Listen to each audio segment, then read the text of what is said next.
Hey guys, so I'm going to do some mini reviews on this Walgreens haul I did about a few weeks ago. I actually Instagrammed a picture of it. Quite a few of you were curious about some of these products, so here we go. I don't actually do these as often as I used to anymore since I kind of like refrained myself from, you know, going haul crazy like at the drugstore. Like I used to have a really bad problem with having to stop by the drugstore every time I would drive. I want to be like, oh, let's just see, you know, what makeup's on sale or what they might have today. And I would be constantly hauling drugstore makeup. It was such a bad habit, bad addiction, but I'm good now. I'm straight now. So let's start with these L'Oreal Color Riche quads. I definitely could not like take my eyes off of the packaging. It's just so beautiful with the gold around it, and I didn't know anything about these products. I just knew that they were new and that, you know, it caught my eye. So I grabbed these two. This one is in Love to Hate Me, and this one is in Sultry Seductress. Some of the shadows in here are more like hit or miss. Some are more pigmented, some are a little bit more creamy than others. Had to try like the purple in this one. That's why I grabbed this, and this one looked like a great everyday quad. It's the one that I'm actually wearing right now. I just threw it on my eyes. I wore each of the shades except for the plum shade. They're okay for every day. I think like the Wet n Wild shadows, I actually prefer the texture of those more. Another thing is like you may not really like how tiny these slots are depending on like what kind of brushes you use, but it does come with these little sponge tip applicators, which I did use today too. Like I still like sponge tip applicators. I have no problem with them. I kind of like that there's like a little skinny one on one side, and this is like the kind of like the regular shape to it, regular teardrop shape. Speaking of L'Oreal, I also grabbed a couple of their, I always forget the name of these. I think it's like Caress Shine Stains or something like that. It doesn't say on the packaging, but I got it in the shade Stubborn Plum and the shade Pink Resistance. I'm not like a huge gloss person. I had to grab these because the packaging just caught my eye. The color, when you apply it on your bare lips, it's definitely not going to show true to what you see here. It kind of adapts to your lip color more and actually turns out darker than what you see here. Especially on me since I already have pigmented lips. I am wearing Stubborn Plum today on top of a lipstick though. On top of a lipstick as well as a lip liner so that this wouldn't turn out like super dark on me. Because I don't like my natural lip color, so I always like, when I do wear gloss, I usually pair it on top of a lipstick. And I know you might be thinking, well, that kind of defeats the purpose. But when I do wear these on their own, I just don't like the look of it on my lips as much. They do wear pretty well. I actually like that, you know, the gloss, like it comes on kind of slick at first, and then it just feels like sort of sticky, like it still has a sticky feeling to it, and I feel like that sticky feeling really does last, like it doesn't just wear off. I am wearing this one on top of my Maybelline Make Me Pink lipstick, which I love. They do have a strong scent. I think that's probably my least favorite thing about them. It does go away, but it's more like scented than I would like for them to be. I don't know how I would even describe it actually. Kind of, I don't know how I would describe that scent. It's just not one that I really love.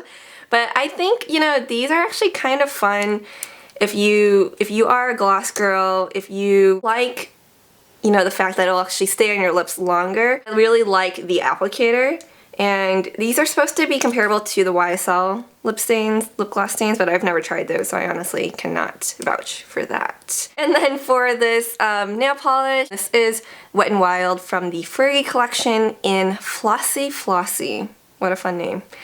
And I actually did wear this in my previous video. I don't think I ever took a picture. I had like blue on my nails, and I had the glitter on this nail. You know, I'm sure you guys have seen that style. It doesn't really come on dense, you know, densely packed glitter unless you really layer it on, but it actually looks really pretty with just one layer too, with the glitter particles sort of like spaced out. And I don't know, I think it's such a fun nail polish with like the multicolored flecks and then the sort of like coppery gold larger glitter flecks in it. Okay, the other thing that I got from the Fergie Wet n Wild line is the gel liner, and I know some of you guys were really curious about this as well.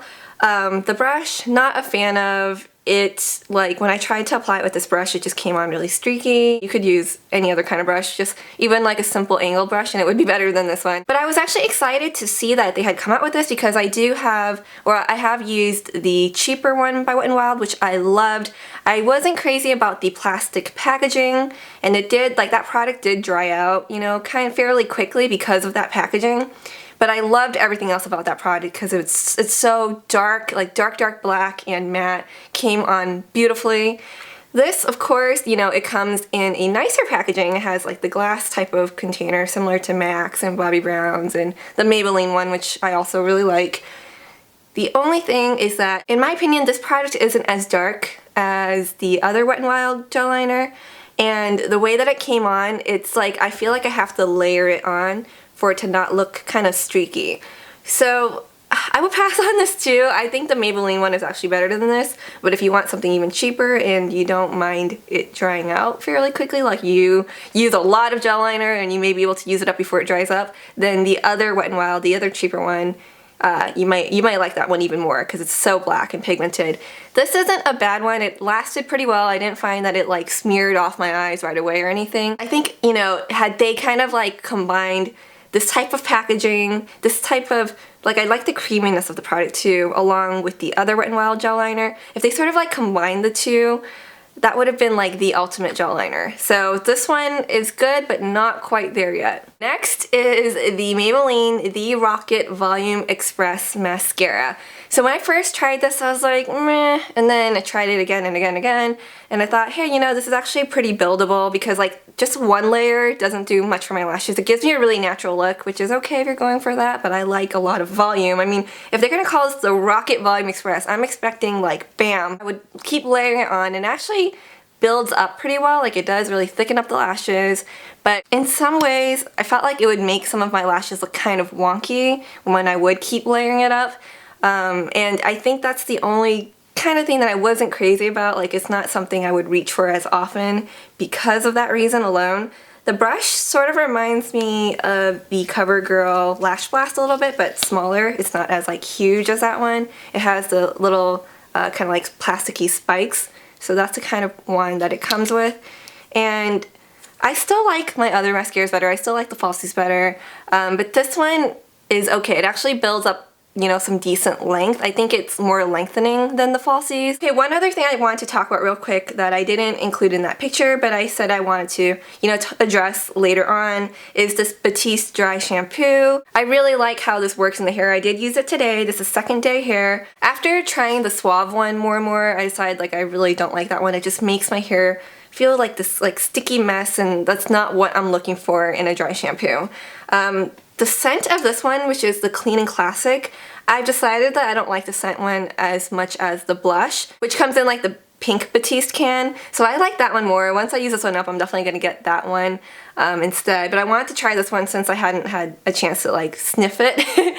But overall, I really like how it works in the hair. So that's how I feel about this one. Just some quick, you know, mini reviews. I hope you guys found this at all helpful, and stay tuned for more videos. Bye!